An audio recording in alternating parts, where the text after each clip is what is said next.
एक राइटर की first wife की डेथ हो जाने के बाद वो सेकंड टाइम शादी करता है। एक रिचुअल की वजह से उसके फर्स्ट वाइफ की आत्मा वापस आ गई और उसे फिर से पाना चाहती है। ये कोई भी हॉरर मूवी नहीं तो एक फनी स्टोरी है, तो अंदर इस वीडियो को जरूर देखिएगा। इस मूवी का नाम है ब्लाइंड स्पिरिट। ये 2020 की एक रोमांटिक हॉलीवुड मूवी है। अब बिना किसी देरी के एक्सप्लेनेशन स्टार्ट करते हैं। ये हमारा टाइम है 1937 में इंग्लैंड का। हम हमारे मेन कैरेक्टर को देखते हैं जो राइटर है, इसका नाम है चार्ल्स। चार्ल्स को अपने बुक को एज ए स्क्रीन प्ले लिखने का काम दिया गया है, पर आजकल इस काम के लिए बहुत ही ज्यादा स्ट्रगल कर रहा है। बहुत दिनों से वो लिख नहीं पा रहा और इस वजह से वो बहुत ही ज्यादा डिस्टर्ब हो चुका है। उसकी वाइफ का नाम है रूथ। चार्ल्स लिखते वक्त हमेशा डिस्टर्ब होता है, तो उस वजह से रूथ ने उसे एक अलग सी रूम दे दी थी। आजकल वो रात रात घर नहीं आ रहा, तो रूथ को रात भर जगने की आदत हो गई है। रूथ ने खुद के लिए अपनी नई हॉबी बना ली थी। वो गार्डन को अच्छी तरीके से डेकोरेट करती थी और इसका फिर कंपटीशन होता था। गुस्सा होकर चार्ल्स ने अपना टाइपराइटर फेंक दिया, तो रूथ उसके पास आती है। वो कहती कि तुमने ऑलरेडी बुक तो लिख लिया है, तो उसका स्क्रीन प्ले लिखना उतना ज्यादा बड़ा काम होगा नहीं, पर चार्ल्स के लिए बहुत ही ज्यादा हार्ड था। चार्ल्स ने अपनी सारी चीजें फेंकी तो उसकी एक्स वाइफ की फोटो उसमें थी। उसकी एक्स वाइफ को गुजरे हुए बहुत टाइम हो गया, पर फिर भी उसे बहुत याद करता है। चार्ल्स को लगा कि रूथ को शायद जेलस लगेगा। उसे पूछती है कि मेरे मरने के बाद भी तुम इसी तरीके से मेरी फोटो रखोगे। चार्ल्स कहता है कि तुम इतनी आसानी से मरने नहीं वाली। चार्ल्स का इस तरीके का बिहेवियर रूथ को अच्छा नहीं लगता। सारी चीजें उसने अपनी फ्रेंड वायलेट को बताई। वायलेट ने कहा कि मैरिज में तो ये सब चीजें होती ही रहती है। मैरिज में आपको कुछ ना कुछ तो अलग करना पड़ता है, जैसे कि किसी और आदमी के साथ अफेयर। रूथ को ये बात सही नहीं लगती। दूसरी तरफ चार्ल्स और उसका फ्रेंड बात कर रहे थे और चार्ल्स कहता है कि आजकल मैं परफॉर्म नहीं कर पा रहा। उसका फ्रेंड डॉक्टर था, तो अपनी कुछ गोलियां उसने उसे दे दी। कहा कि इसे लिमिटेड क्वांटिटी में लेना। ये गोली खाने के बाद चार्ल्स में बहुत ही अच्छी एनर्जी आ गई थी। रात में ये सब मिलकर एक मैजिक शो देखने के लिए जाते हैं। इस शो में मैडम आर्काटी प्रिटेंड करती है कि वो डेड लोगों की सोल से बात कर सकती है। उसे स्टेज से उठाया जाता है और सबको लगता है कि वो हवा में तैर रही है। एक एक्सीडेंट की वजह से वो नीचे गिर गई और सब लोग उसका बहुत मजाक उड़ाते हैं। इसके बाद चार्ल्स उसके पास पहुंच गया। वो कहता है कि क्या तुम मेरे लिए प्राइवेट शो करोगी। आर्काटी ने कहा कि इस तरीके से मेरा मजाक मत उड़ाओ। चार्ल्स ने कहा क्या जो भी हुआ, इसके बाद तुम्हारी रेपुटेशन को अच्छी करने के लिए अगर तुम मेरे घर पर शो करोगी तो सब कुछ ठीक हो जाएगा। मैडम आर्काटी इसके लिए मान जाती है। रूथ ने पूछा कि तुमने ऐसा क्यों किया। चार्ल्स ने कहा कि मेरा नेक्स्ट कैरेक्टर मैडम आर्काटी की तरह ही है, इससे उसे रिसर्च करने के लिए कुछ मिल जाएगा। इसके बाद हम डायरेक्टली उनके घर पर आर्काटी को देखते हैं। उसने अपना रिचुअल किया और सब लोग मुंह छुपाकर उस पर हंस रहे थे। वो अलग अलग सोल्स को ढूंढती है और फाइनली चार्ल्स से मिलने वाली कोई सोल उसे मिल गए। मैडम आर्काटी ने गेस किया और चार्ल्स की एक्स वाइफ उससे बात करना चाहती है, ये बात उसने कही। अचानक से उसकी तबीयत बिगड़ने लग गई और नीचे वो गिर गई। सारे घर से हवाएं बहने लग गई थी। आर्काटी को होश आने के बाद वो कहती है यहाँ पर कुछ ना कुछ तो बहुत अजीब हुआ है। सबको ऐसा कुछ भी लग नहीं रहा था। वो फिर उसे घर भेज देते हैं। आर्काटी हमेशा अपने डेड हस्बैंड को बहुत मिस करती है। उसे कहती है कि आज रात कुछ ना कुछ तो बहुत बड़ी गड़बड़ हुई है। वो इस चीज को फील कर पा रही है। आज रात चार्ल्स रूथ के पास सोने के लिए आ गया, पर अब उसे रात में जगने की आदत पड़ चुकी है। तो रूथ कहती है क्यों ना तुम अपने स्क्रीन पे को लिखो। अचानक से चार्ल्स के सामने उसकी एक्स वाइफ अलवीरा आ गई। वो बहुत डर जाता है। अलवीरा ने आसपास देखा तो गुस्सा हो गई थी। कहती है तुमने तो पूरे घर को बदल दिया। अलवीरा को लग रहा था कि वो वीकेंड के लिए बाहर थी और वापस आई तो ये सब चार्ल्स ने कर रखा है। चार्ल्स उसे समझाता है कि तुम डेड हो, तुम्हारी एक एक्सीडेंट में डेथ हो गई थी। अलवीरा ने रूथ के कपड़े देखे और कहती कि ये सब उस लड़की की वजह से हो रहा है। चार्ल्स ने अलवीरा को सब कुछ चीजें समझाई। आवाज सुनकर रूथ वहां पर पहुंच जाती है। रूथ उसे देख नहीं पाती। अलवीरा ने रूथ को गालियां देना स्टार्ट कर दिया और चार्ल्स उसे चुप रहने के लिए कहता है। रूथ को लगता है कि उसने उससे चुप रहने के लिए कहा। इस बात से गुस्सा होकर वो सोने के लिए चली गई। अगली सुबह चार्ल्स बिलीव नहीं कर पाता कि अलवीरा को उसने कल रात देखा था। अपने डॉक्टर फ्रेंड को बुला लेता है। डॉक्टर ने कहा कि जो पिल्स मैंने तुम्हें दी थी शायद इसी का साइड इफेक्ट था, इसे जरा स्लोली लेना। रूथ कल रात की वजह से अब भी गुस्सा थी, पर चार्ल्स उसे मना लेता है। इसके बाद वो दोनों एक नई स्क्रिप्ट लेकर रूथ के फादर के पास गए, जो मूवी के लिए काम करते थे। बहुत समय गुजर चुका था और चार्ल्स को स्क्रिप्ट बहुत पहले ही देनी थी, तो इस वजह से रूथ के फादर उस पर जरा गुस्सा थे। रूथ उनसे प्रॉमिस कर दी कि चार्ल्स जल्द से जल्द इस स्क्रिप्ट को डिलीवर कर देगा। यहाँ पर फिर से अलवीरा चार्ल्स को दिखने लग गई।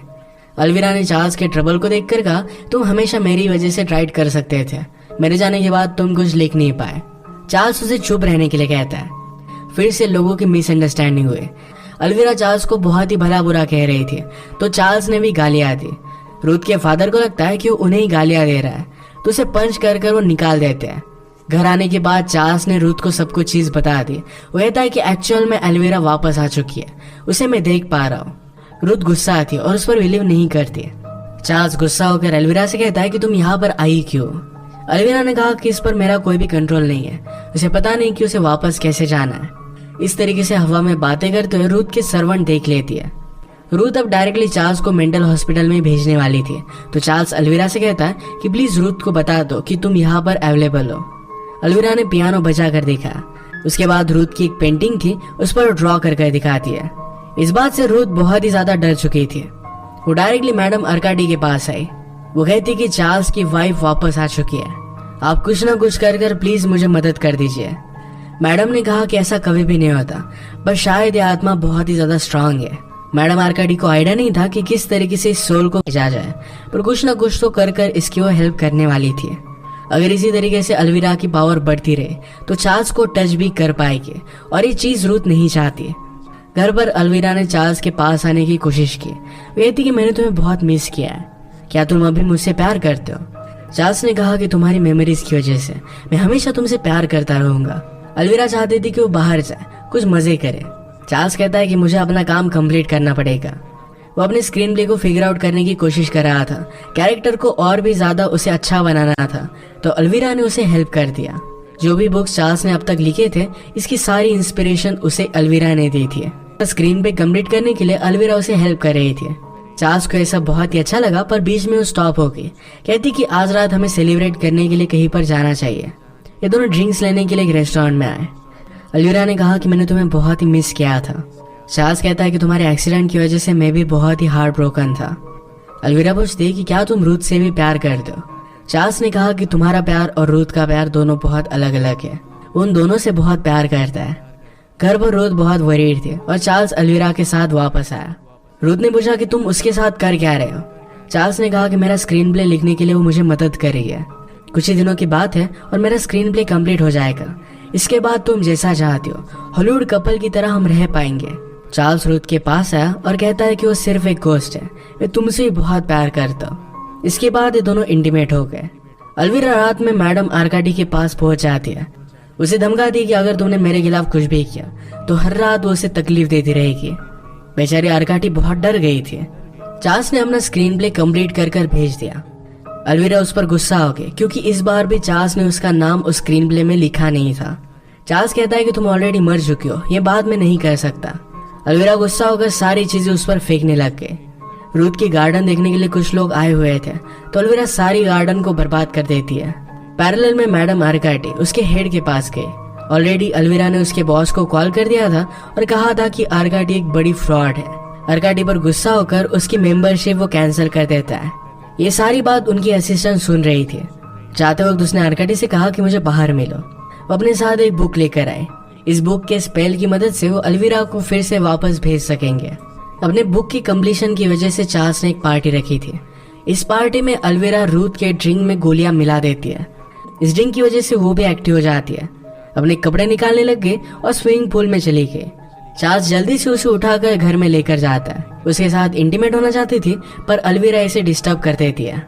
रूथ को नींद आ गई थी तो वो सो जाती है। इसके बाद अलविरा और चार्ल्स से दोनों इंटीमेट हो गए। अलविरा रूथ के सर्वेंट को भी डरा कर भगा देती है। पैरेलल में मैडम आर्काडी अपनी रिसर्च कंटिन्यू करती है। अलविरा ने चार्ल्स को उसकी राइटिंग करने के लिए हेल्प कर दी। उसने चार्ल्स से कहा कि रूथ को बताना मत कि हमने स्क्रीन प्ले कंप्लीट कर लिया है। वो उसके साथ और भी टाइम स्पेंड करना चाहती थी। चार्ल्स जब रूथ के साथ था तो उसे कहती है कि अब हमें फिर से एक दूसरे के साथ सोना चाहिए। स्क्रीन प्ले कंप्लीट होने के बाद सब कुछ ठीक हो जाएगा। ये सब सुनने के बाद चार्ल्स को बहुत बुरा लगा। उसने अलविरा से बात की और कहा कि हम दोनों के बीच में जो भी है ये हम कंटिन्यू नहीं कर सकते। तुम अब एक अलग दुनिया से हो और मैं एक अलग दुनिया से। अलविरा को इस बात से बहुत बुरा लगता है। उसने फिर चार्ल्स को मारने की कोशिश की।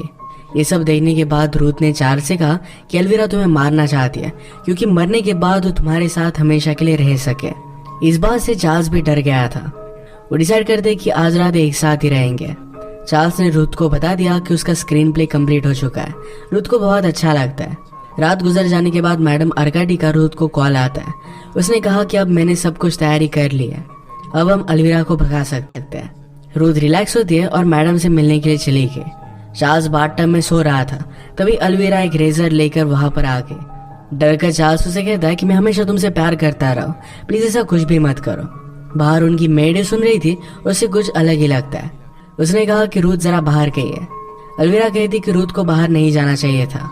एक्चुअल में अलविरा ने गाड़ी के ब्रेक की वायर कट कर दिया, इससे रूथ का एक्सीडेंट होकर उसकी डेथ हो गई। चार्ल्स को इससे बहुत बुरा लगा। फ्यूनरल पर चार्ल्स से मिलने के लिए मैडम अर्काडी भी आई हुई थी। उसे कहती कि इस सब में मेरा ही फॉल्ट है। चार्ल्स ने कहा कि ऐसा कुछ भी नहीं है, ये सब कुछ मेरी वजह से हुआ है। मैं अगर आपका मजाक न उड़ाता तो ये सब होता ही नहीं। यहाँ पर फिर से चार्ल्स को अलविरा दिखी। वो बहुत ही ज्यादा गुस्सा हो गया और हैमर लेकर उसके पीछे भागता है। फ्यूनरल पर सब लोग ये नोटिस करते हैं। उसके डॉक्टर फ्रेंड ने उसे बेहोश कर दिया। उसके बाद उसे डायरेक्टली पागल खाने में भेज दिया जाता है। चार्ल्स बहुत ही ज्यादा डर चुका था, अब उस पर शॉक थेरेपी भी होने वाली थी। अलविरा कहती कि तुम मुझे माफ नहीं करोगे, मैं तुमसे तंग आ चुकी हूँ, मैं तुम्हारे साथ पूरी इटर्निटी तक नहीं रह सकती, तुम्हें मुझे डिवोर्स देना पड़ेगा। अलविरा ने चार्ल्स को मेंटल हॉस्पिटल से निकाल लिया और सेरेमनी कंप्लीट करने के लिए, यानी डिवोर्स कंप्लीट करने के लिए, ये मैडम पास पहुंच गए। सारे इंग्रेडिएंट्स लेकर मैडम अपना रिचुअल कंप्लीट कर दिया, पर कुछ भी हो नहीं रहा था। उसने फिर से कुछ किया और रूथ वापस आ गए। वो समझ नहीं पाती कि हुआ क्या था। अलविरा ने कहा कि तुम मर चुकी हो। रूथ और अलविरा झगड़ने लग गए, पर अलविरा कहती कि चार्ल्स ने तुम पर चीट किया है। बुक ऑलरेडी कंप्लीट हो गई थी, उसके बाद भी वो मुझसे अफेयर कर रहा था। वैसे वो बुक भी उसने लिखी नहीं थी, वो सब कुछ मैं ही उसे बताती थी। अलविरा और रूथ दोनों चार्ल्स पर गुस्सा होकर वहां से चली जाती है। मैडम ने फिर से उन्हें वापस भेजने की कोशिश की, पर उसका डेड हस्बैंड फिर से वापस आ जाता है। ये सब कुछ वो फिर से अपने हस्बैंड से बात करने के लिए कर रही थी। इसके बाद हम देखते कि 6 मंथ्स गुजर चुके हैं। चार्ल्स के स्क्रिप्ट पर एक बड़ी मूवी बन रही थी। एक रिपोर्टर चार्ल्स से मिलने के लिए आए और उसने कहा कि तुमने सब कुछ अपनी बुक्स चुराई हुई है, तुम्हें कैसा लगता है? चार्ल्स ने कहा कि ऐसा कुछ भी नहीं है। रिपोर्टर के पास पूरा प्रूफ था। यहाँ पर अलविरा भी आ गए। चार्ल्स उस पर गुस्सा होकर कहता है कि तुमने किया क्या? अलविरा ने कहा कि कुछ भी ओरिजिनल नहीं होता, मैंने भी सब कुछ चुराया ही था। वो अलविरा को गाली देता है, पर रिपोर्टर को लगता है कि उसे ही गाली दी गई। वो अलविरा के पीछे पीछे गुस्से में बाहर आया। रूथ अपनी गाड़ी से चार्ल्स को उड़ा देती है और वो भी अब मरकर भूत बन गया था। इन दोनों ने कहा कि तुमने कभी भी हम दोनों से प्यार नहीं किया था, तुम बहुत ही सेल्फिश थे। अब लोग हमेशा तुम्हें चीटर के नाम से ही याद रखेंगे। इन दोनों ने अपना बदला ले लिया था। एंड क्रेडिट रोल होने के बाद भी ये दोनों चार्ल्स को सता रही है, ये हम सुन सकते हैं। यानी पूरी इटर्निटी और चार्ल्स को तकलीफ ही देती रहेंगी। इसी के साथ ही मूवी एंड हो जाती है। अगर आपको वीडियो अच्छा लगा तो प्लीज से लाइक और कमेंट जरूर कर दीजिएगा। बहुत सारी मूवीज लेकर आते रहते हो, तो प्लीज चैनल को सब्सक्राइब कर दीजिए और बेल नोटिफिकेशन आइकॉन देना मत भूलिएगा।